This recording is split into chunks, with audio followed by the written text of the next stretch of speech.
চলো আজকে আমরা বানাবো কায়দাবাজি ডিম ভাজা, মানে কায়দাবাজি ডিমের অমলেট। ডিমের অমলেট তো আমার খুব পছন্দ, অনেকেরই ডিমের অমলেটটা, ডিম জিনিসটা খুব পছন্দ হয়।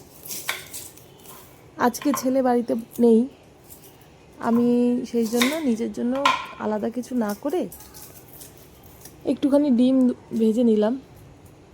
একটু ডিম ভাজা হলেই ভাত খাওয়া হয়ে যাবে রাত্রে। বাড়িতে ও নেই, ভালোও লাগছে না, গেছে ওর দাদু বাড়ি, মানে আমার বাপের বাড়ি। ওর আবদার ছিল পরীক্ষা শেষ হলে আমি কিন্তু পতবাড়ি গিয়ে থাকবো। আবার মাকেও পত ডাকে।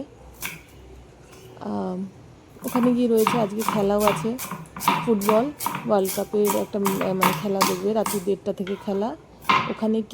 ওখানে ও আমার বাবাকে সঙ্গী হিসাবে পায়, সেই জন্য ওর ওখানে খেলা থাকতেও ভালো লাগে, আর খেলা থাকলে তো কোনো কথাই নেই।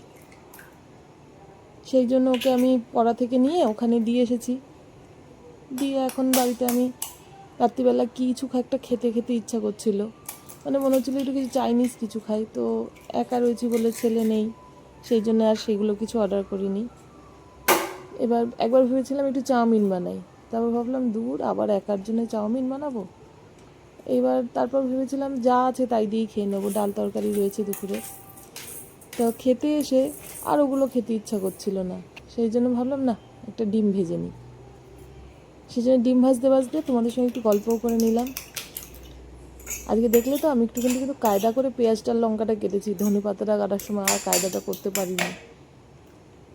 যাকগে, এভাবেও তোমরা কায়দাবাজি করে একটু ডিম ভেজে দেখবে, স্বাদটা পুরো অন্যরকম হবে।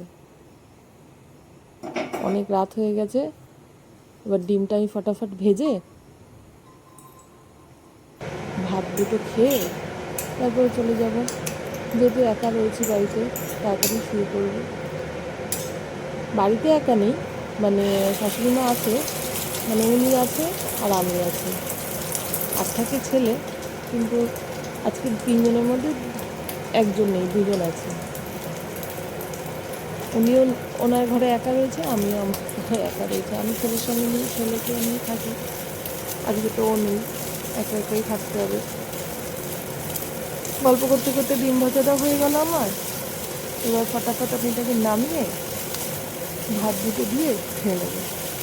একবার ভেবেছিলাম জানো, ভাতটা দিয়ে একেবারে প্যানের মধ্যে ভাত ভাজা যেমন করে সেভাবে ভেজে নিই। তারপর আবার ভাবলাম দূর, আর ভালো লাগছে না, ওটাও এক্সট্রা কাজ মনে হচ্ছে যেন, মানে যত শর্টকাটে ছাড়া যায়, সেই জন্য এটা দিয়ে ভাত দিয়ে খেয়ে নিয়েছি। তার লাস্টে ডিমটা ভাজা হয়ে গেছে, নামানোর আগে একটু কায়দা করে নিলাম, যেহেতু এটা কায়দাবাজি ডিম ভাজা। ব্যাস হয়ে গেছে আমার ডিম ভাজা। আমি চললাম তাহলে ডিনারে। তোমরা খুব ভালো থেকো, গুড নাইট।